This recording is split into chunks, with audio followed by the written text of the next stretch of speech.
Hello there, you're listening to the Power Movement.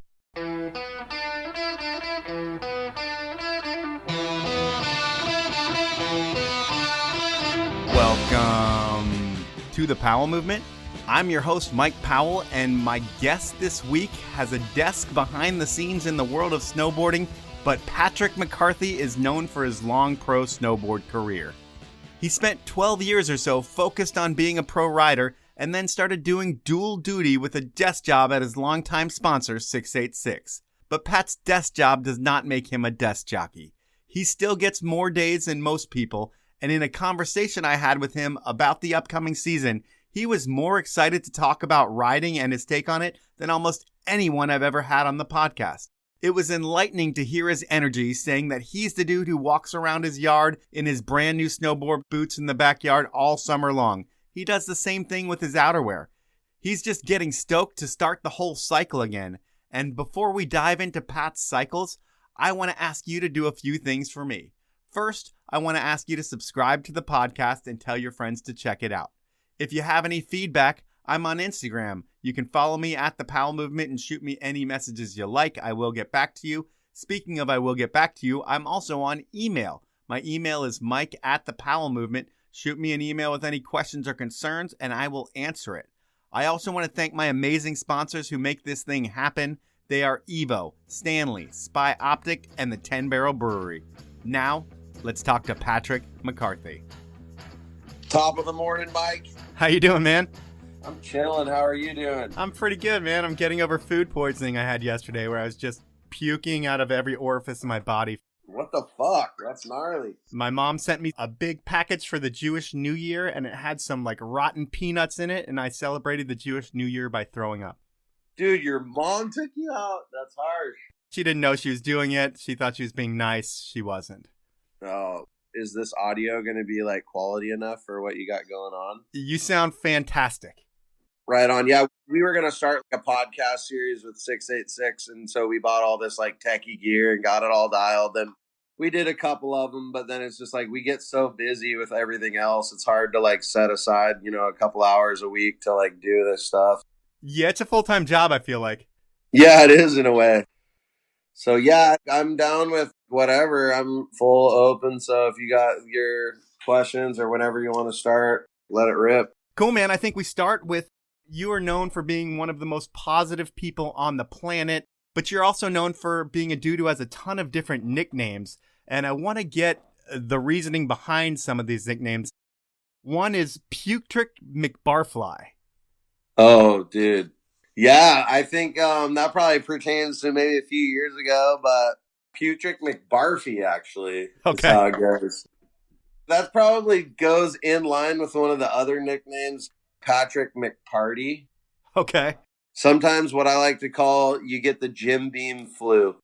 And how often do you get the Jim Beam flu? If you were going to party 3 nights a week in your 20s, how many nights would you have that flu? Oh, probably all 3. All right, your next nickname that I've heard of is Pizzle. Where does that come from? That one just, a lot of people just called me Pizzle. Like, I think that was sort of a persona. But then, that was also Shane Pospisil's nickname. And he was a good friend of mine. So that one kind of vanished once I was hanging out around him. And he would come up to the Northwest. So I was like, well, I can't be Pizzle. We got to have separate nicknames here. I think that one was just kind of an organic one that came about from like friends around me. Pizzle for shizzle was something that people would say to me sometimes. And the last one, the one that really is what you're known for, is Sarge. Yeah. How does that come about? Who named you that, and what does that mean? Gosh, that's definitely the one that stuck the most, Sarge. I'm pretty sure that my nickname, the Sarge, came from another Mount Baker rider named Nate Lynn that I rode a lot with growing up. And I think that I always kind of try to be like a leader, I guess, when I'm out there. And not my way or the highway, but like I have my own concepts about how I want things to do. And like I like to get up really early. You're notoriously known for being a morning person. Yeah, I get up early, try to be the first person there, like, get everybody motivated. now, it pertains a lot to like now that I'm working in marketing and working with the team management at 686 and Westlife. It's like I'm the Sarge. I always get up early, cook the breakfast, make sure that everybody's got the right thing on. I always make sure to do like the transceiver checks and kind of keep things running. And the Sarge has been a good nickname for me. I think it's been the one that stuck the most and has made the most sense as time's gone on. And one other thing I want to talk about before we really get into the podcast in your life and times is you have been known as a Seahawks fan. There's been many a video part with you in a Seahawks jersey. A few years back, the Seahawks won the Super Bowl. Had to be a special day in your life. What did you do that night? Yeah, I've been 12th man since my inception onto the planet, and I love the Seahawks. I think for that one, there was just a huge party up at my friend Troy's house. And, there's probably like 100 people there and we all watched the game together. And I just love it. Like every Sunday morning, I get up no matter what. And I like put on my Seahawks sweats. I put my newest jersey on. I got some starter jackets and stuff I've collected and Nice. all these different things from over the years and hats. And like, I love to cook like a really huge breakfast and just kind of sharing the brotherhood that is the Seahawks. And then also my 3 best friends from high school, Brian Hill, Tim Kroll, and Ryan Garvey. I grew up in Seattle going to Blanchette High School, and they all have season tickets. Somebody's always busy with something. So it's like with 3 real tight friends, I'm kind of like the first go-to audible on that. So they give me the opportunity to go to the games a lot. And, a lot of people seen that I like am into the Seahawks, whether it's designers or different people that I know in Seattle or people that work with different athlete groups or Red Bull or whatever it is. People know I'm on the radar. So, like I've gotten a lot of cool opportunities to attend playoff games and like, I make it to 3 or 4 games a year. And it's like, even when I have to start my early trips with work and back in the day when it was bank slalom weekend, that's actually Super Bowl weekend too. And I remember times where me and Mark Landvik would legitimately not make finals so that we could like run back, suit up and start cooking and getting ready for like the game, Yeah, it's just part of life. Like the Seahawks is huge, man. That's my favorite sports team for sure. And you grew up here in Washington. I think you spent your early days in Marysville. Exactly, yeah. I was born in Everett, Washington. Then I moved to Marysville with my family. My parents were in like the education. My mom was the Marysville Pilchuck High School vice principal, and my dad was the superintendent of the Marysville School District. So, yeah, I went to school there. And then in 9th grade, my parents decided that it was time to up and move to Seattle. So we moved to Greenlake, 77th and Greenlake Way. I went to Bishop Blanchette High School down there. Is that a private school? Yeah, that's Catholic school. And your parents work in the public sector? Yeah, they did at the time. They were working in the public sector. My dad went on to do a lot of different things. Was public sector not good enough for his kids? I think the public sector was just fine, but I also think the fact that my mom was the principal at the high school was going to create its own level of hurdles for me to face, Yep. When your mom is like the disciplinarian vice principal of a high school, and then I am like this little freshman coming into that environment with everybody that gets in trouble looking at me like I need to get duct taped to the pole or whatever. Yeah. So when we moved to Seattle, I didn't really have all that many friends down there. I had 1 or 2 little small connections that I knew, mostly like homies that skateboarded and stuff. In Marysville, I grew up playing a lot of sports. Team sports? Team sports, yeah. But then like once I got to Seattle, it was time to like hang up all the team sports, and I just got super into like skateboard culture and snowboarding. Like I was snowboarding insane amounts from like my freshman to sophomore year, like 100 days a year, somehow like carving out the time. During school? Yeah, like during school, I'd go ride Alpental at night. I'd go on all these different ski buses. And then first day of school, I was like walking down the hallway at Blanchette, like didn't know anybody, but I was wearing like a Wendell snowboard camp t-shirt because I had just gone there. And I was like walking through the hallway, and this dude walked up to me, and his name's Ryan Garvey. He was like, yo, you snowboard? I was like, for sure. And he's like, I have a cabin up at Stevens Pass. We go there Friday, Saturday, Sunday. I think we snowboarded like one time together, and then we were like locked in. And then after that, it was like Friday, Saturday, Sunday, we'd go up and stay at his cabin. And all the homies that I grew up riding with would all work for the ski school to pay off their pass and stuff like that. And I was kind of unique. My parents sort of hooked me up with my pass. And then later on, there was actually a shop in Seattle called Greg's Greenlake Cycle. Yeah, they were your sponsor, right? They were my very first sponsor. And like in 96, 97, they gave me this really unique opportunity. I don't even know if it was legal or what the deal was, but they gave me what was called a gold pass. It was a pass and they even paid for it, but it worked at every single mountain in Washington and it was free. So I had this gold pass, I just snowboard every single mountain, every single day that I could. I'd just drive up. At nighttime after school, I'd ride nights, usually at Alpental or Qualm, and then I'd spend weekends every holiday and every waking moment and every break and everything else riding Stevens Pass. I was kind of like my home turf. Who were the local riders that are just killing shit at Stevens at that point that you were seeing and you're like, holy shit, I'm going to chase these guys? Those guys were Elon Bouchel, Monty Hayes, Kurt Jensen, Eric Brandt. Those were kind of like the big dogs back then that I looked up to. And I remember distinctly, like in the springtime when everybody would ride the half pipe back then under Brooks' chair. That's kind of when I started connecting with those guys. I rode with my crew too. Like we had our little crew. We call ourselves the CCC. And that was like Tipton Power and Tim Kroll and Ryan Garvey. We always make time still to ride each year. But yeah, once I started seeing those other dudes and I knew they were throwing down, and specifically, I got to give the shout out to, it was Kurt Jensen who really lended out his hand and started snowboarding with me and kind of mentoring me. And then my senior year, I'd been to Baker maybe a few times, but I'd never really seen it. And Kurt called me on my parents' landline because we didn't even have cell phones back then in like 98. And he called me and he's like, yo, you want to go to Baker and build a kicker? And we drove up there in his Jetta together and built a jump. It was right around the same time I was trying to figure out what college to go to.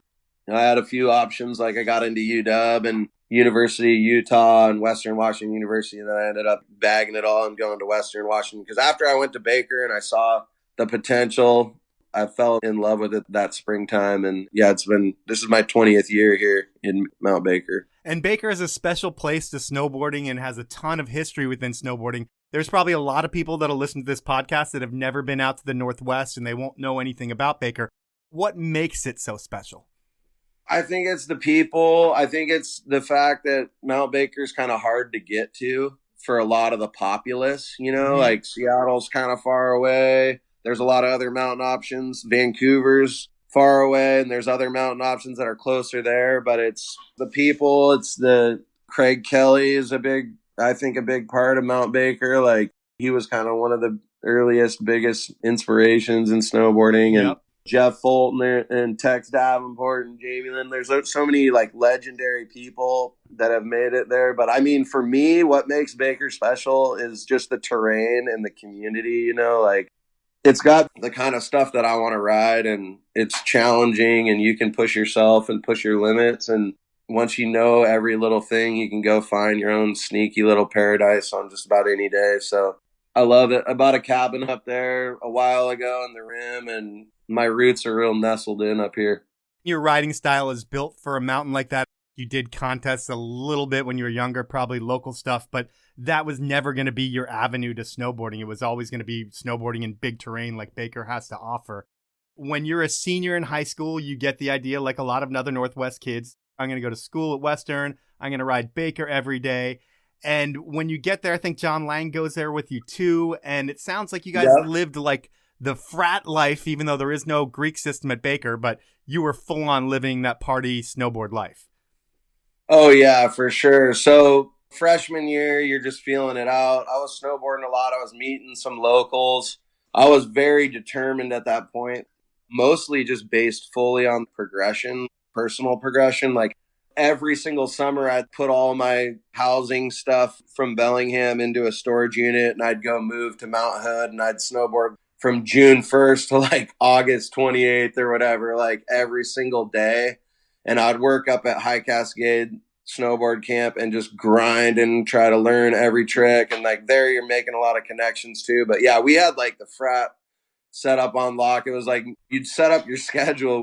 If you're taking 14 credits or whatever, you'd put like 7 hours on like Tuesday and 7 hours on Thursday. Yep. You'd have like Monday, Wednesday, Friday, Saturday, Sunday, and you snowboard every day. And then, you hit the up and up on Thursdays, and, we were partying and having a blast trying to hang out with whoever was in town and snowboard as much as possible. And like, I didn't like ever intend to like move to Bellingham to become a pro snowboarder. I moved to Bellingham to go get my education. I think it was my third year rolling into like my senior year in college. And then some companies were like, hey, what do you think about dropping out of college and becoming a pro snowboarder? And that had been my underlying dream the whole time. That last quarter, I was taking like one real class, and then I was taking physical training and health and weightlifting. I was already head set on getting where I was going with the snowboard, and things were looking good. So it was like, I wanted to follow and pursue that. In the progression of you getting hooked up with brands, you have Greg's Greenlake, which I don't even know if they sell snowboards anymore. I don't know either. But then you end up getting hooked up with Razi and Tech 9. Which one comes first? Oh, crazy. Dude, where are you getting this research from, Mike? Don't worry about it, man. All right. Yeah, so Greg's Greenlake Cycle is pretty dope. They would like hook me up with some random boards that reps would probably drop off or whatever. But then, yeah, like there was actually this new shop that popped off called Northwest Board Sports. It was over in Linwood, kind of over by that mall, whatever that mall is there in Linwood. I live in West Seattle, man. I don't leave here. Yeah, good call. So, yeah, they put me on that team, and it was me, Kurt Jensen, Elon, Eric Brandt. Yeah, that was like our little crew. Monty was on there, Northwest Board Sports, and they got me on, actually in the very beginning, it was Tech 9 and then Palmer Snowboards, actually. And that was like the first year, and that was like the first time I went on like a team trip with Palmer. After that first year, I stuck with Tech 9, but I got the opportunity to ride for Rossignol. So I switched over, and I was actually riding for Tech 9, Oakley outerwear and goggles, Tech 9, and then also Rossignol. So that was kind of the early times there. Well, I think the standout part in that whole little segment was that you said that you went on a trip with Palmer.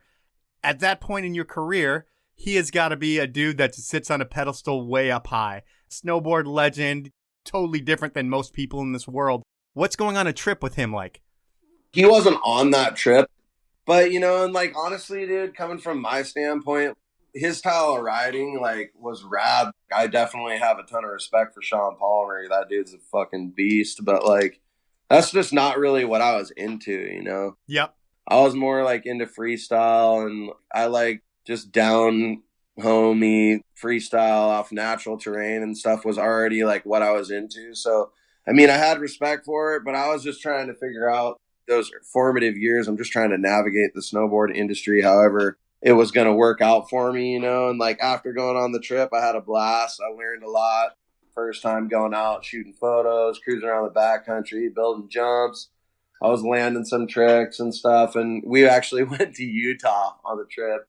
I found Utah to be like a super fun place to shred on that trip and whatever, but it was a good learning experience. But I kind of realized that maybe Palmer was going to be not really the best avenue, for my style of riding or whatever. But that trip was insane. Big shout outs. There was Mike Henderson that was a rep down in Oregon that kind of helped put that together. And actually Marty Kerrigan, another OG that I've got to reconnect with. He was kind of like the president, I think, of Palmer Snowboards back then. And yeah, we actually got to shred like a couple of years ago and rekindled some of those old memories when we were ripping Steamboat together. It's got to be pretty cool to look back 20 years later or 15 years later and be like, whoa, it all worked out for everyone. Yeah, exactly. Like, everybody's path is way different. I think that each step along the way kind of adds another stick to the framing, so everything that ever happened like throughout my snowboarding career with sponsors and everything, each thing was a cool learning experience that helped develop me to be what I was able to become. So I always have a lot of love for everybody. I never had a single thing ever end in bad blood or whatever. And, honesty and being upfront with people was key. And integrity is important to me as well. Yeah, there's something to be said for being able to go to sleep at night and feeling good about yourself. And I think what you just said is what it takes to do that. Yeah, I had to make hard decisions. Like when I was riding for Tech 9, they were the ones pushing me the hardest. That grew into something that was really cool. I even filmed like a full-length part for like Moment of Truth and was in Living Proof and in their first movie, Represent. But, there just come a time where I had to face those guys who were like my biggest influence and be like, dude, I got to make some bankroll here. Snowboarding is a limited time to where you can make a living. And that was like the time when I had to packed up everything and moved over to Northwave, Drake, and Bakota. And that was like when snowboarding started to make me some money and to be like what I had dreamed it would become. Now it is time for me to take my first sponsor break, and Evo has been supporting the Powell movement since day one. Evo was founded by pro skier Bryce Phillips almost 2 decades ago, and from day one, Evo has been focused on making sure you have what you need for your adventure. I've been shopping at Evo since they opened their doors, because they really are the best shop in the country, in-store or online. They have all the brands, the people that work there are approachable, knowledgeable, and fun. The website, evo.com, is best in class, and their stores in Denver, Portland, Whistler, and Seattle are all worth a visit, especially if you like to check out cool historic buildings. Evo saves buildings and does so much more for their local communities. Online, they offer free shipping on orders over $50, a no-hassle return policy, and a low price guarantee. When you're in the market for gear, outerwear, accessories, please make sure you buy everything from evo.com this winter or pop into one of their stores for some cool art, retail, and human interaction. Next up, it's Stanley. They are the brand that invented the keep things hot and cold category back in 1913, and they are located down the street from my house in Seattle. You remember Stanley from that green bottle that kept your grandpa's coffee hot all day long. They still do that, and so much more. When I think about Stanley, it's all about water bottles and pint glasses. The water bottle is a simple, classic Stanley style that keeps my water cold for a couple more hours than whatever you put your water in. The pint glass keeps my beer ice cold way longer than I need it to, and the beveled edge makes me hydrate faster for some reason. It just feels good, and you're going to want to feel good too. To do that, head on over to stanley-pmi.com. Go shopping, and you will get 30% off your entire order when you use the code TPM30. That's all one word, the number 30. When you check out, you'll get that 30% off. Everything you buy helps support the show, so please do that. Now we're going to jump back into the podcast. Before you get on Northwave, Drake, and Bakota, when you're on Tech 9 and you film parts for their movies, it's interesting to me because you watch those movies and there's always been a little bit of gangster to you. And it's probably in a fun city kid type way where you're wearing jerseys and chains just being fun. But then you watch your video part and it's as gangster rap as it possibly gets. And I know that's the brand Tech 9. But do you have any say in how you are being marketed when you're with them? Or is that Cole saying, hey, we're going to go full throttle on this and it's going to be awesome? I mean, I always have listened to hip hop. I've always been that way. That was always a big part of my life. And it still is to this day, and like, I never had to fake it to be part of Tech 9 or anything like that. I listened to hip hop only pretty much my whole life. And that's just always been kind of like my style. I rock the jersey. I mean, yeah, you want to assimilate into their crew a little bit, but that's why they chose you, and that's why they bring you on. And I remember some of my early trips going out to Salt Lake City and riding around in Mark Frank Montoya's Escalade, bumping tunes and riding with like Aaron Bittner and seeing the different dudes growing up on Tech 9 and looking up to all those guys like J2 and Ali Goulet and stuff. Like those were some of the dudes that I thought had the sickest style. So like to be part of it was huge. I had mad respect and I was kind of like their Northwest connection and Northwest contingency. And I remember it all happening for me. Tech 9 was hooking me up and they knew about who I was, but it was really random. But in Alaska, of all places, Cole Taylor was up there with like Mikey LeBlanc and they were filming for like Love Hate. Yep. And those dudes were like hiking through the same valley that we were at. And I knew it was them because like you get all these rumors, but I was up there on my own accord doing my own shit. I had this huge booter all built up. And I remember Mikey LeBlanc, maybe like Daryl Mathis and Cole Taylor and all those dudes were like walking underneath. And I was up there and I was just like, man, this is like my shot right here. And like, I just fucking dropped in and did like 3 different sevens, I think, and like stomped him on this backcountry jump, like right in front. And like Cole, like even stopped and like pulled out his camera. He's like, "Holy shit, dude. You throw down, dude. I'm down." And then I remember that next day, he was like, "Why don't you come out with me for a few days and we'll stack for this Tech 9 thing?" So me and Daryl Mathis went out together. I got 7 or 8 shots in a couple days and stoked him out. That was a really unique time for me. And then actually that same time, I didn't even know who Ryan Hughes or Huggy was, but he was shooting Scotty Lago on this jump 100 feet over to the right. And he just like turned his camera over and walked like 20 feet and shot this double page. It was actually my on deck in Snowboarder magazine, back 7 tail grab. And that was when Tech 9 really started to blow up for me. And that was when I put the full moment of truth part together. So yeah, it was cool how that kind of happened organically. And sometimes it's different when you see it go down in person, you know? Yeah, for sure. And I'm going to jump back to Razi real quick, because when you're on Razi, you're also hanging out with the option crew at Western a bunch. You're partying with those dudes, riding with them at Baker. And eventually, do they steal you from Rosignol? Yeah, I don't really think it was a steal situation. When I was on Rosignol, you know, I was getting hooked up and I met the team manager and, you know, blah, blah, blah. But there was no real connection there. I looked up to what they were doing and I thought it was cool, but I knew that it needed to be something a little bit more core and that was something that was a little bit more like in tune with me and what I was doing. So I think they saw that I was on Rosignol and that they were hooking me up, and it was through the team manager and all that good stuff, all the important things. But they saw the potential. Like, they were based in Bellingham at the time. Like, they were based in Vancouver, always option was. Yep. But they had a marketing office in Bellingham where Chad Perrin, Byron Seegers, and Max von Marbod all worked.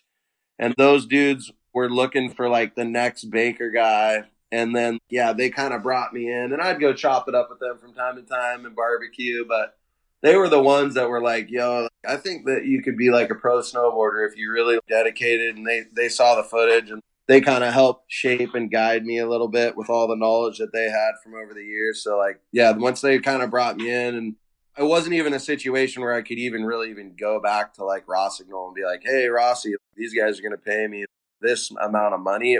There's no point. This is the right situation. It's right in my backyard, and I get to be like the guy for these guys. Along with that, it's like snowboarding sponsorship. It's like a snowball, you know, like once you get one, it builds, right? Yeah. Once one company is like, "We're going to make you pro, you know, now or whatever. We're going to start paying you a salary, give you a travel budget, give you incentives for when you get photos." Then all of a sudden you go to the trade show. And at that same time that I signed with Option, I signed with like Northwave, Drake, and Bakota. And then I signed a nice deal with Dragon Optical, and Option had NFA clothing. Yep. So I was rocking with NFA, real tough too. And yeah, it was fun, man. It'd be dope. I'd drive up there with the boys or go up to meetings in Vancouver and sit in on it, and then do like walkthroughs and check out their factory and do walkthroughs at NFA and get all the gear that I wanted. And that's like at a time when the first guy that I kind of met through them, or the first 2 dudes that became like my biggest probably mentors in my snowboarding, was Kevin Sansalone and Yoni Makinen. Those dudes were teaching me everything that I needed to know and like sharing a lot of insightful knowledge and dropping it on me so that I was hyped to be able to be with a couple legends like that. Like business stuff, riding stuff? What are they teaching you? No, never with the riding. Like, my riding was on my own mission, but it was all just like business and how to like deal with the industry and how to navigate. The first day that I met Kevin Sansalone, he's like, "Since you're going to be pro," I barely had anything at the time. He's like, "Since you're going to be pro, you got to buy a house this year," or whatever. And I was like, "All right, let's do it." Because of him, I was able to figure out in that first year and go out and like buy a house, and that snowballed and helped me out a lot throughout life. So big shout outs to Kevin Sansalone for helping me out so much mentally. So let's set up a little bit of where we are in the story here. So you've gotten onto Option, and at first I think it's flow, but within a year they put you on and get you a contract. And you have your first really big exposure, I would say, in the Northwest. You film with Jesse Bertner, and you end up closing out Thunk. That comes out in 2004, and that's when people really seem to be talking about you a lot in the Northwest, or on the West Coast specifically. Do you feel the momentum from that part helping generate those other sponsors that we kind of talked about? Yeah, 100%. The Thunk part, and Think. Yeah, Jesse was insane when I met Jesse Burtner. He was like one of my idols, but then all of a sudden he was just like my roll dog, and I'd go out with him every day. And that same year that I put out that Think Thunk part, I used all the B footage from that to put out the same Moment of Truth part, which was that full Tech 9 part. And then I actually had the closing part in the Sound Straight movie. I think they called that 5 to 9 that year or something like that. So that was a special year because that was the year that I was going to blow or that I was going to break out, where I started making money. And I put out 3 full parts. Back then, it was super not cool to like double up your footage. Mm-hmm. So I had put together, I don't know, maybe 135 clips throughout that year. And we divvied it all up. You know, all the A grade stuff went to Think Tank. All the B grade stuff went to the Moment of Truth section. And then all the rest of it went over to the Sound Straight crew. And I did some of the same tricks too. So we divvied that all up. And that year, yeah, right when I got on Option, I was like, look, I put out 3 video parts in 1 year. This is a good thing. And they totally noticed that, and they stepped up their pay, and they helped me find other deals. And to bring it full circle, that also goes along with that story I told you about being in Alaska on that jump. That was all that same year, you know. So those were some fast times. And yeah, I just focused on productivity, going out with whoever filmer I was with, getting as many shots on every feature that I could. Going back, and you'd sit there on your hard drive and you'd make folder for everybody. And, you know, I flew to Utah with that folder of B footage. I didn't tell Cole Taylor or Tech 9 that was B footage. I just was like, here's my shots. They were blown away. You know, they gave me a full section, and Burtner put out that part. That catapulted the situation for sure. And then the Sound Straight guys having that part, things were rolling hard right then. And when Option comes, because I think you're about to be a senior in college, Option comes with a full-on contract. They say you need to drop out of school, or I don't know if they tell you that, but really that's what you need to do to be a pro snowboarder. What happens when you go to your parents and you're like, hey, I know we've done 3 years of school. I don't know if you paid for it or your parents did, but you're like, hey, you're educators. You know how important this education thing is. I'm going to quit 3 years in and I'm going to be a pro snowboarder. Yep, that's always the big talk you're like building up to, you know, with your parents. But I think that they saw the drive that I had. I think they saw that I was pretty focused, and they knew that there was nothing they could do anyway now that I had like a contract in my hand. My parents did pay for my college and stuff and help me out. I'd have work a summer job and save up money so that I could afford to eat and do those kind of things. But they always came through and helped support what I was doing. They were very open, and once I hit them up with it, they were like, you know, this is a unique opportunity. Why don't you see how it's going to work?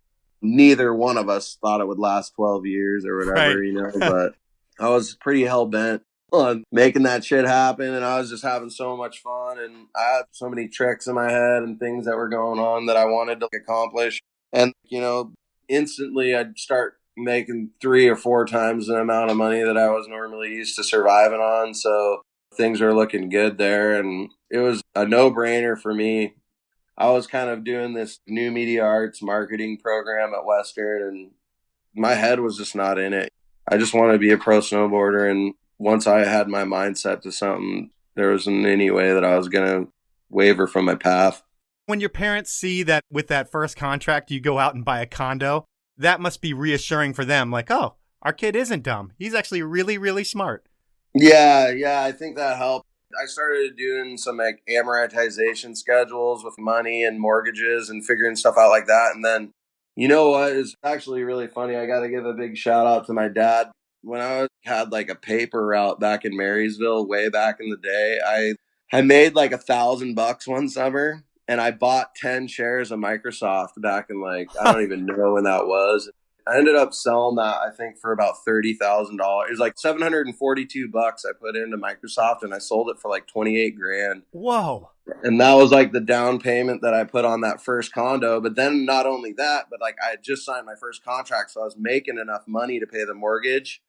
And at that same time, like Mike Yoshida and John Lang moved into my house with me that I bought. So I bought this like 3-bedroom, 2-bath townhome. And then I looked at the mortgage was going to be like $710 a month. So I charged those two dudes like $350 or maybe $400 a month. And they paid me $800. So they paid the mortgage And then I was just covering the bills. And that's like the first time I started making money. And I was just like, holy shit, like this is how I'm going to do it. And I remember that first year, I just like grinded through the winter and had another good winter. And I had saved up whatever I could. And then my whole dream or whatever was I wanted to remodel these houses, learn those kind of skills too. So I saved up money. And I remember like right when I hung up the boots, probably first week in June or whatever, I like drove down to Seattle and bought all brand new hardwood floors and all this stuff and saws and nail guns and everything. Actually, dude, I think I was a little off on that because it was Matt Edgars that moved in with me. Matt Edgars was my first roommate, and Mike Yoshida. Okay. John Lang was there too. I don't know. It's hard. I had a lot of roommates over the years. Well, it's nice when one of your roommates is an up-and-coming photographer, a guy you just married last weekend. Yeah. But Mike Yoshida is an up-and-coming photographer. You're an up-and-coming snowboarder, and I'm sure you guys were able to create some magic together just living together. Oh, exactly. Like once he moved in, it was just every single day we would grind. And then Matt Edgars was 18 years old. He was like this new kid coming out of Seattle. We saw he was crushing it. We do this step-up session every year. And that spring is when I met him, and he came up and he did like a frontside 1080, like off the toes. And I was like, man, this kid is the truth. So he moved in with me, and those are some crazy times. But we had Yosh there to shoot photos every day. And, you know, I thought about that a lot. You know, Yosh and I, we were just a workhorse group together, and he was trying to make it at photography. I was trying to make it at snowboarding. Once my snowboarding started popping off, I'd loan every opportunity I could for him to shoot the ads and to shoot the campaign and to make money and tell all the homies I was riding with to shoot with Mike. And Mike did a lot for me and vice versa. So it was all about trying to help Yoshida grind to become what he wanted to be. And, you know, rather than like go out and try to befriend the legendary photographers, that was more my technique, was like, let's grow it together and make ourselves what we want to be, you know? Yeah, and it's nice to do it with friends, where if it's the legendary guy, you guys might not see eye to eye on everything and be totally great friends, where Yosh and you live together. You can throw each other's shit, and you can also enjoy each other's company. Yeah, and grow together, and he could try unique angles and try his own special stuff. And I just always had him out there with me grinding, so I had images for whatever was. I actually thought about this when I was marrying Mike. Like, I've never even had like a simple argument with Mike Yoshida. Like, nothing. In all those years of friendship, it's just always been positive, and we've always helped each other and always made a path for each other and found ways to keep connected. So it's a pretty special relationship. It was insane marrying him last weekend. So that condo is crazy. That was some wild times for sure. That townhouse was connected to my neighbor. I think about it now that I'm older, but like, oh my God, she was like 80 years old or 75, and we put her through hell. That thing had like a hot tub on the deck, and we'd be getting it going for sure. Those were important times. And then leveraged a little bit away from that, was able to get in with an investment with my parents, and we got a little cabin up in Glacier. And then later on, I was able to leverage once again and get another place, which is the house I live in now in Fairhaven.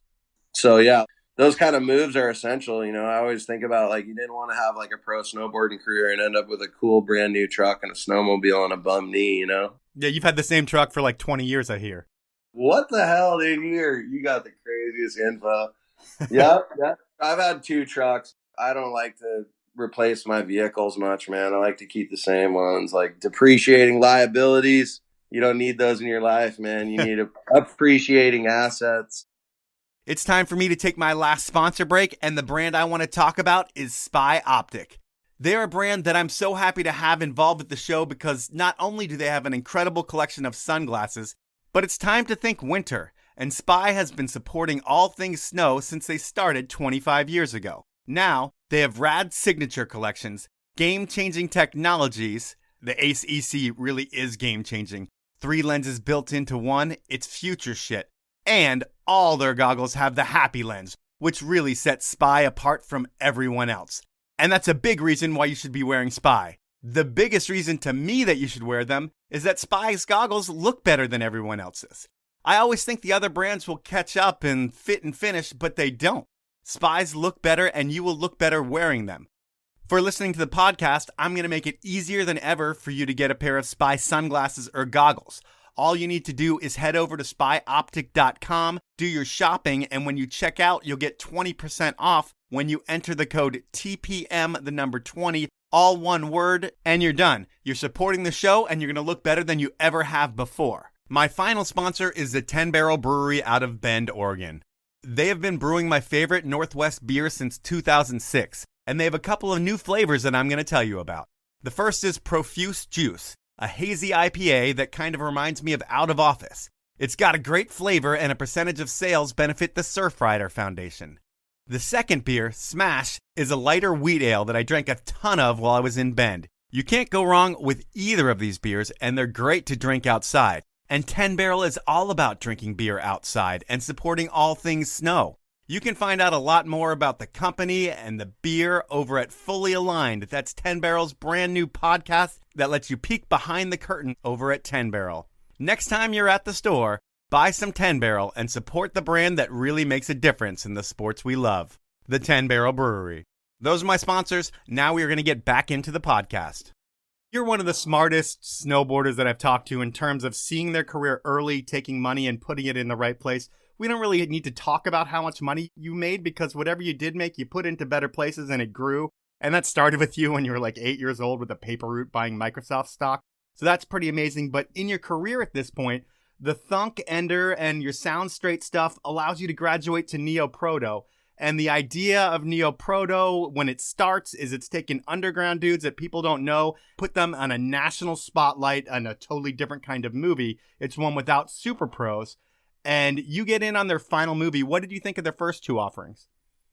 Oh, I loved what Neo-Proto was doing. I was a big fan of it anyway. I love Pierre Hondo and his whole editing style, and what they were doing in Tahoe reminded me a lot of like what we were doing with Sound Straight on a different level for California as it was in Washington. And so, yeah, like they reached out to me that summer after Thunk came out, and they asked me to film for their movie. And I don't even really know if I knew what I was doing 100% at that time. Like I was still learning the ins and outs of the industry, but I'd committed to filming for them. And I did not have the balls or whatever to tell Jesse Burtner, that I wasn't filming with Think Tank. And so went on this trip to Tahoe with Think Tank. The first day we went out and I got like 5 shots with Think Tank and just had this killer session. And then that night, this truck rolled up to the Think Tank house that we were all staying at, and I packed up my bags and hopped in with Shaun, McKay, and the boys from Neo-Proto. And then it was kind of a bittersweet moment, but it was time to try to bring my snowboarding to another level with some other guys. And they took me under their wing and brought me out with Neo-Proto, and then I started filming for that.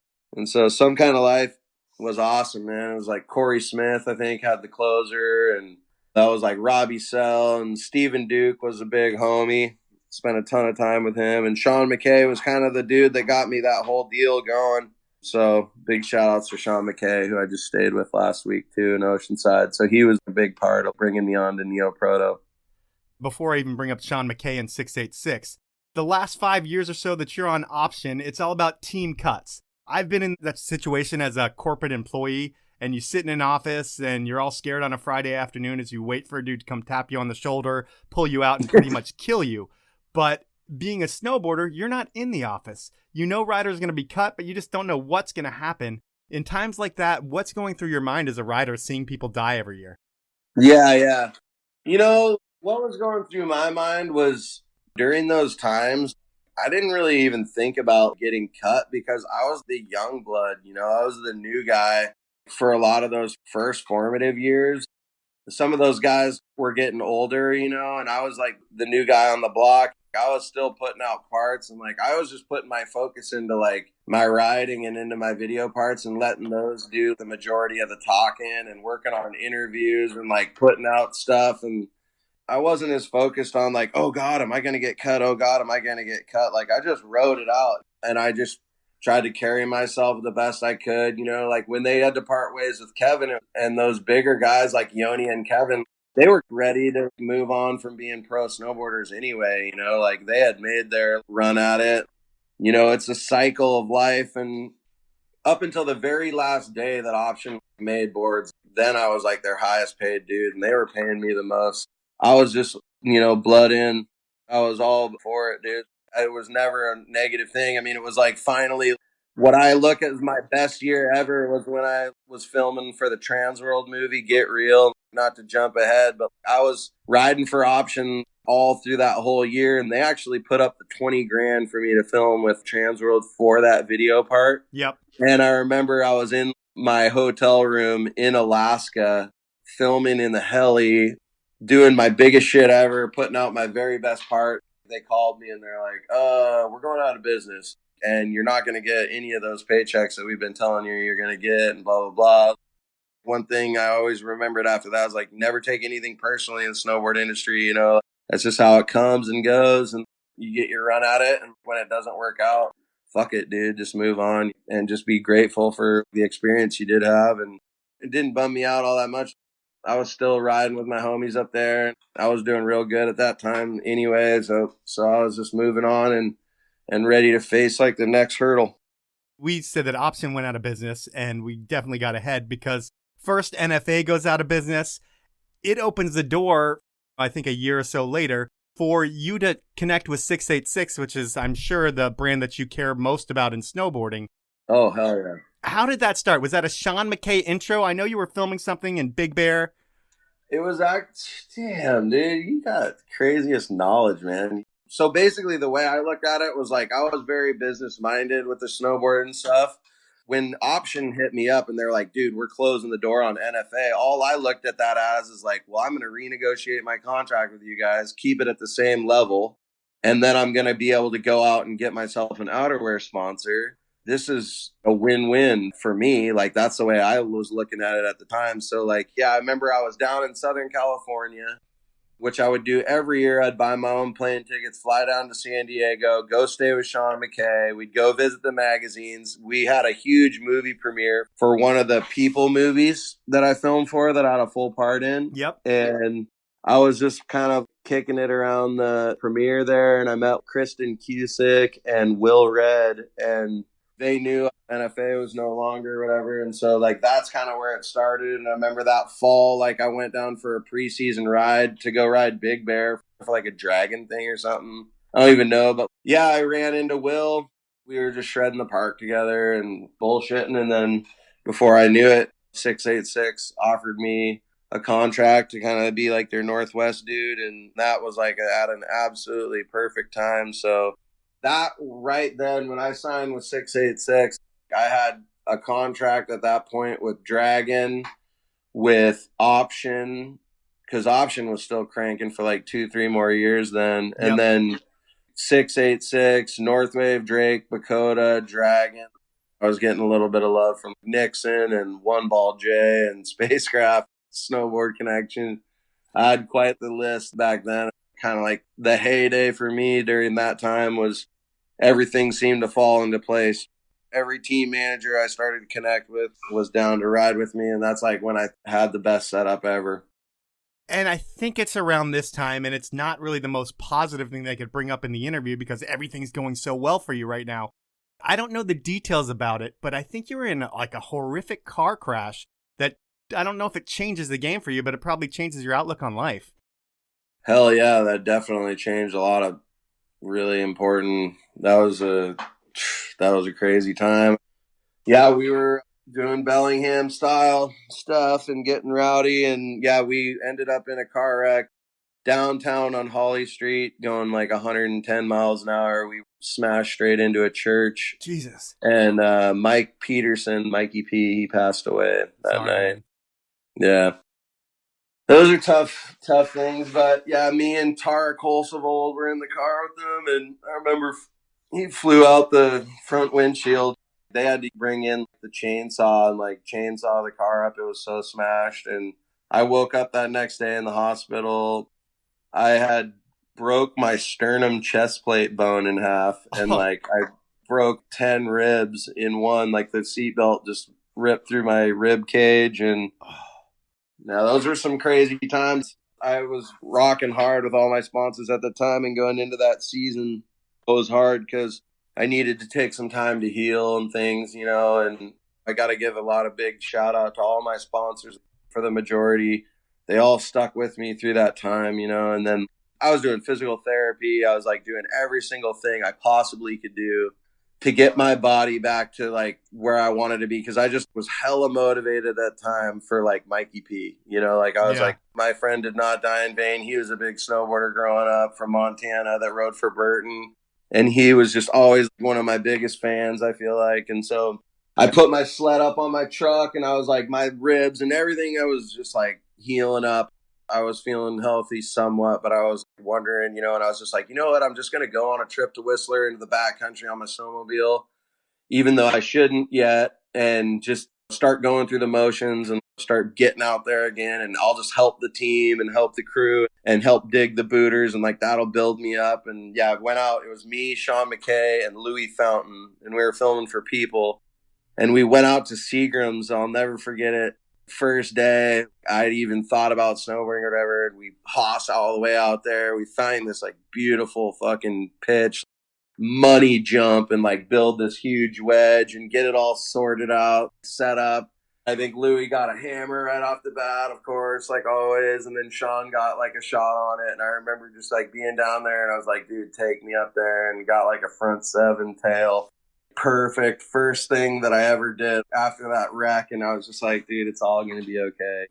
Is this like 2008 before Get Real? Yeah, exactly. Like 2008, 2009. That's when you start filming for Get Real?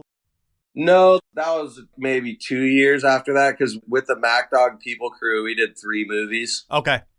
I'd kind of been doing the same thing with Neo-Proto and with the People crew, and I had nothing but the utmost respect from them. But I was kind of just feeling like it might be super cool to like totally switch it up and ride with a totally new group of people. And so I feel like I straight up just cold called Joe Carlino. And I was just like in an airport. I got his number. And I had actually heard a rumor that Mikey Rentz was going to be filming for Get Real. Yep. I was kind of a big fan of Mikey Rentz and Aero Niemela, a couple of dudes I really looked up to. And I knew at that point, too, that I was done riding my snowboard in the lower 48. I was just over everything down in the southern part. I knew at that point that Canada had all the fucking goods for my style of riding and everything. And so the fact that I could link up with this dream crew and have those dudes and be a fresh start, fresh new dudes, and those guys welcomed me with open arms, and they had a hardcore work ethic. They were out the door early. They would grind to the very end. They had all the connections. They were so helpful to me and like so gracious and totally brought me in a bunch. And yeah, I got none but love for those homies. That year was something super special that I always remember. Well, that's your standout part of your career. Yeah. Sounds like something that you made happen on your own. It wasn't like people were calling you up. You called them, made it happen, and it turns out to be the best thing that you've done on a snowboard, although you might have other things that you think are better. Who knows? No. But we've been going for a while, so I'm going to speed up your career a little bit. Okay. 2010 we'll call the Wildcard Years, and you're good friends with Kurt Jensen. He's an early Stevens guy. Jeremy Dubbs is your roommate. He's a filmer. Are you more than just a rider in the Wildcard projects? Nope, I was fully just a rider. You know, at this time, I'd done all the big movie things that I wanted to do and like accomplished a lot of my goals and whatnot throughout my snowboarding career. And I still had some good paying contracts and had everything pretty dialed in. At that point, I kind of wanted to dial it back and alleviate some of the stress and pressures that I'd been rocking with for like about a decade at that point, you know, and get back to like snowboarding with my homies and snowboarding with my roots and not feeling the pressure of feeling like I got to get up and get to the mountains super early or go on this big trip around the world and do this and that and the other. I just wanted to put it back a little bit back to the old times and just ride around more locally and enjoy what I had around me. And I also didn't really have the same type of funding that I did during all those other years. All of a sudden, I was probably making half as much money, you know, and I still had all my investments. So it was like, first is to get your mortgages paid and to get the money that you need to exist. And then next, you can think about all the big travel and stuff like that. But that sort of like lended itself. But you know, I loved like working with Kurt Jensen and Scott Sudak and most importantly, Jeremy Dubbs. those guys, we were all filming and making movies together and doing some really cool creative stuff too. And, I was still like really involved and still being a pro snowboarder and still shooting with all the main guys that I wanted to. But I was also somewhat of a homebody in a way, and like just being constantly on the road, living out of your truck and packing everything up and driving through the middle of the night to get a sunny day in like another state or whatever. I was just over that, all the stresses and stuff that come with that. And so it was time to kind of hunker down and do some more local stuff. Over the years, when you're living a life like that, you've kind of alluded to it, there's so much pressure on you year in and year out to put together a banger part where people are going to talk about you the next year. Because when people stop talking about you and stop thinking about you, that's a problem when you're a professional snowboarder, I would think. Do you feel that pressure? Is that why you eventually go to Mike West, the founder, owner of 686, and ask him to start managing photo shoots and things like that? Yeah, it is around that same time. And what ended up happening was it was actually Kristen Cusick was the vice president of marketing working with Mike West. And she sort of remembered that I did a very structured job, with my snowboarding and was always on time and provided things. So I started to like put together my own photo shoots where we'd get the crew together, sort of almost like that team captain role. And then in the summer, they flew me down. I didn't really know what I wanted to do, but I knew I wanted to be in the industry and I wanted to continue to work and do stuff in snowboarding. So I remember I went and I took a job commercial fishing in Alaska. And I got on this boat in Bristol Bay, and it was called the Lonnie Kai, Nick Downs and Tristan Demers. And they took me up there to Alaska, and I went and worked a summer like fishing in Alaska. And it was at the same time when I was just about to accept my job working for 686. And I went up there and worked. When I went up there, I kind of had a couple of weeks on that boat to like think about what my next stage of life would look like. And like, yeah, when I got home, I hit them up and I flew like straight to LA and went into the office. And I remember during that time, I'd stay with Kristen or I'd stay at Mike West's house. And I was just learning the game at that point and like trying to learn as many little elements to like what was going on and how I could be an asset even before people were starting to work that much remotely. And then at that same time, right after I felt like I had got it to a situation that I was feeling comfortable with, Kristen, who was like my main contact, moved on to Converse over in Boston. And then right then, the VP of marketing, Brent Sandor, took over. And that was, I think, about 6 years ago. So he came on and then we started working hand in hand. And, I've probably learned more about business and how to do my job and how to be efficient. I've probably learned more from Brent Sandor than anybody else in the whole industry. So big shout out to Brent for that. When I think of you going to LA to learn from Brent, the only thing that sticks out in my mind is that you guys are located in Compton, like the CPT. Yeah. Back in the day when I was a rider for them, we were in Irvine. And then, they moved to Compton, and it's like an industrial area that's booming in that area. If you go 5 blocks east or whatever, like you're in Compton. But it's definitely a juxtaposition from living in Bellingham, Washington to like go to LA to work. Obviously it's different. Have you ever been scared when you were commuting to work or going to lunch or anything? No, man. Like, you get what you put out. I feel like if you just carry yourself like, I'm just trying to get to D's Wingstop and get some yummy chicken wings, and you're not staring people in the face or like fronting some colors or something. Like, I don't know. Like, it's always seemed very safe to me. And like, I know how to operate. I've never had any crazy, scary run-ins or anything down there. Nothing like that, dude. I think people blow everything out of proportion in a way. Well, I mean, if you had Straight Outta Compton and you memorized every song when you were growing up, it just makes you think that it could be a tough place to be. I know. I've been in sketchy situations all over the world and different things, so I understand. You don't like leave the office and drive 40 blocks east into like downtown Compton and cruise around and front like you own the place, like walk humbly and tread lightly just like you do anywhere else in the world. Would you wear a Tech 9 jersey in Compton? I'm not rocking the Tech 9 jerseys as much these days. So we'll get back to 686. Are you a full-time employee there, like benefits and everything? I am actually a general contractor, but I consider myself part of that family. I've been at 686, I think, for almost 12 or 13 years from the riding and then transitioning over. So I'm not the same as like somebody that works in there, but I like the situation that we've carved out and created. And I'm happy to be a general contractor, W-9 guy. And, you know, I get all my insurance and stuff through my wife, who's a radiology technician in Seattle at Harborview. So the benefits thing doesn't really pertain as much to me. Yeah. Works out a little bit better for me to be in the situation I'm in.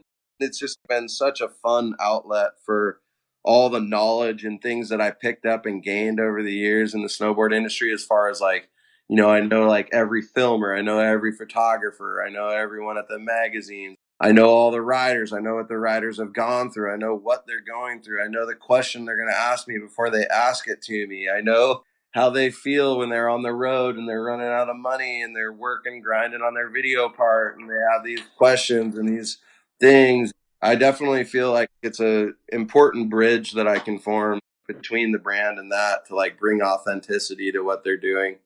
The job sounds like it's made for a person like you, or at least the person that could do it best is a person that has experience on every different angle of being an athlete. And then you're able to take that into marketing as well. Do you have any impact on any of the products? Yeah, I mean, anytime that I can, I give feedback. I test all the gear before it comes out, and I constantly write the design team and work with Mike West and constantly sharing things that are working, things that don't. If a stitch is blowing out on a sample in a certain spot or whatever, you know, you write that down, you give that info to them. Is there a pocket or something that you've created that you were like, hey, we need this? They implemented it into the clothing. You can be like, that was my idea.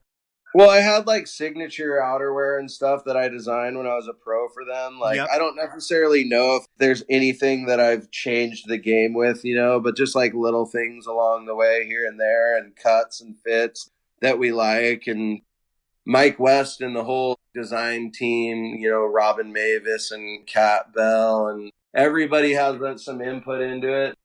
Our collection that we just offered right now is the most highly technical outerwear that they've ever made, and every year it's evolving, and the collabs. And my job is to build the team, whether it's snowboarding, whether it's ski, whether it's women, and to go out and create all the assets and do all the team trips and bring authenticity to what they're doing. How big a team is it? When I think of 686, I think of a brand that's probably been around since what, like 97, 98, like forever. I don't know what year you started though. Before that, for sure. 94, 95. I mean, you've been around forever. Yeah, I'd have to like pop up we just did our. I mean, I didn't do my homework enough to be able to tell you when you were founded, but you don't know either. 28 or 30 years ago, you know, I think Mike West founded 686, like in the back corner of Plain Sane, and it was called Jib 686 back then. And, you know, a lot of the people that work at 686 have been there since the very beginning. So they've been there for like 28 years. Recently, we hired Mary Walsh. Oh, yeah. Good hire. Yeah, and she's actually going to run our female women's team. Is it female or women's? It's both. Okay. I guess. So she's going to kind of be in charge of that. That'll help bring a lot of cool, like, women's community to that. And we have a bunch of guys in the marketing team that are all like in tune with what we got going on now. Well, you figured out a way to turn your lifestyle into a paid position, and it works for everyone. And that's where everybody wants to be in their life. But at this point, I have a section in the show called Inappropriate Questions. I talk to someone that you know, and he asks you 3 questions. Hopefully they're inappropriate. In this case, they're okay. The person I talked to was Shaun McKay. And you guys have a long history. You guys hung out this weekend. Did he mention he was going to ask you questions when you hung out? No, he definitely didn't. Great. I'm very happy that he didn't do that. I'm going to play the first question from McKay, and you can start answering. I was going to ask Patrick what was up with his Pat filter. There's kind of a known thing, if you know Pat. I think Jesse Burtner dubbed it the Pat factor. But pretty much everything he says, you have to take and divide it by 2. So if he went 100 feet, you know, probably went 50 feet. he knows it. He knows of the filter, but he continues to let it rip. So I kind of came to the conclusion that you believe what you believe. Like in his mind, it was the best day ever. In his mind, he did go 100 feet. So it's like one of those things. If he's just such an optimist that he can't help it, yeah, how come he still lets the pat filter roll? So the pat filter, are you aware of this? Oh, I'm fully aware of the pat filter, guaranteed. I know all about it. I don't know, in life, you get what you give. Like, if you put out positive energy and if you think and believe it, it will become reality. So I think that's actually hilarious. Like, that's still totally to this day. If it's 12 inches anew, it was probably 24 inches out of my mouth. If it was like, whatever. But a simple way you could put that in one word is optimism. Like, I have always run on optimism, and I never think that it can't happen, or I'm not going to be able to succeed, or that I'm not good enough, or I'm not this. Like, if you don't have those things in your vocabulary, then they don't exist, So that's so amazing. And Bertner was like the king of like making fun of me over the pat filter stuff. He'd always be like, oh, was it, or was it this, or was it that? But I'm going to roll the pat filter until the day I die. I'm never changing for nobody. All right. Well, we will jump into question number 2. For question number 2, I was going to ask him who the team rider was on his team that he's managed over 686 that's been the biggest pain in the ass to deal with. And if they're still on the team, if he's just waiting to fire him, and how that goes being a team manager who was a pro snowboarder and then dealing with those guys afterwards. I like it. Putting you on the spot. Who was the toughest person you've ever had to manage? Oh my God, dude. That is like, I literally don't even feel comfortable answering that question. I wouldn't answer it either, but I'm going to let you if you want to. Biggest pain in the ass. I'm not going to go there, man. For an optimist and a positive dude like you, there's no reason to touch that question.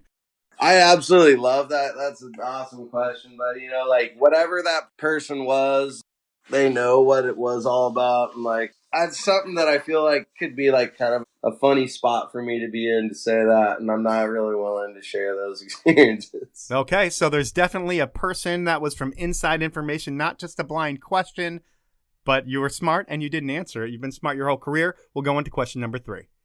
Man, I was kind of having trouble coming up with a third one, but I was going to ask him maybe his craziest party experience he's had through snowboarding.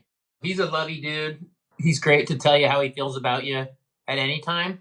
But as soon as he drinks a little and gets some booze in him, that becomes multiplied.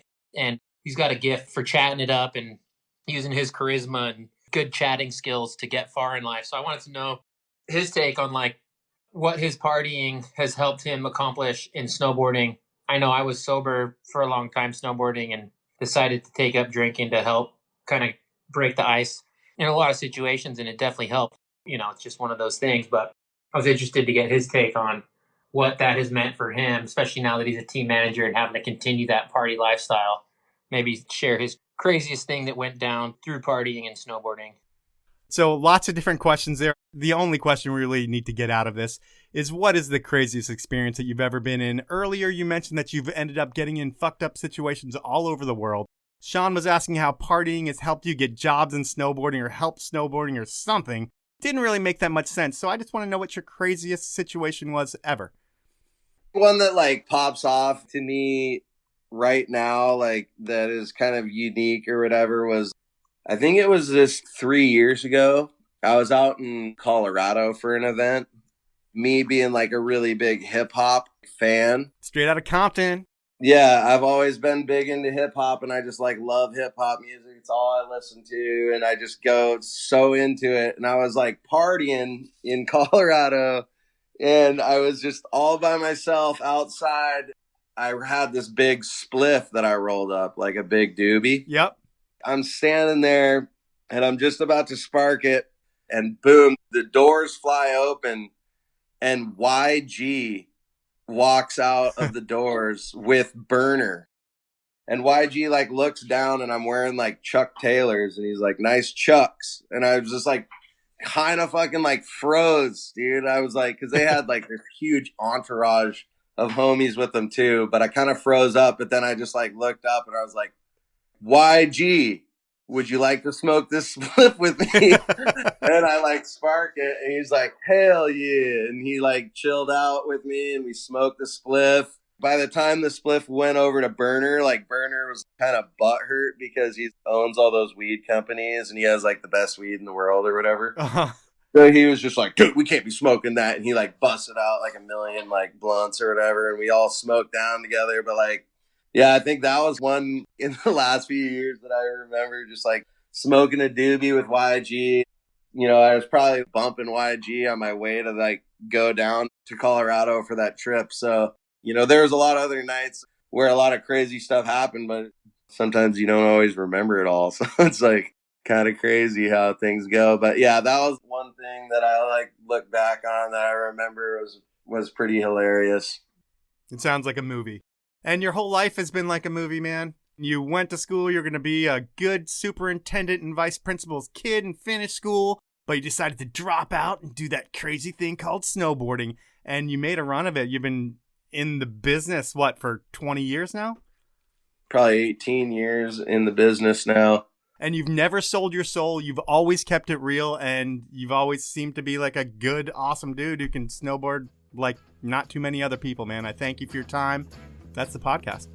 Right on. Thanks a lot, Mike.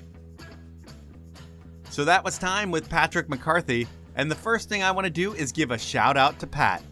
Pat's a guy who did more shout outs than anyone I've ever had on the podcast. I think I even cut a few. But anyways, shout out to Pat as he's really seemed to figure out life and snowboarding. He's the smartest pro I've talked to in terms of managing his career. I mean, who buys a house with their first contract? Well, Pat does. And he's a dude that can smoke weed with Snoop or whoever he mentioned, a dude who thought of his future first, a dude who planned for what to do after he was done being a pro, and most importantly, a dude who really, really loves and lives to snowboard. That's the show for this week. I want to thank you for listening and ask you to review me on whatever platform you listen to me on. If you're on an iPhone, it's super easy. Here's what you need to do. Hit the podcast icon, search for the Powell Movement, click the Powell Movement icon, scroll down to where you see 5 stars, click 5 stars, and you're done. It's really easy, and it's really appreciated if you do that, so thank you. If not, well, thanks for listening either way. Finally, I need to thank my sponsors. They make this thing happen. They are Evo, Spy Optic, Stanley, and the 10 Barrel Brewery. Have a great week, everyone.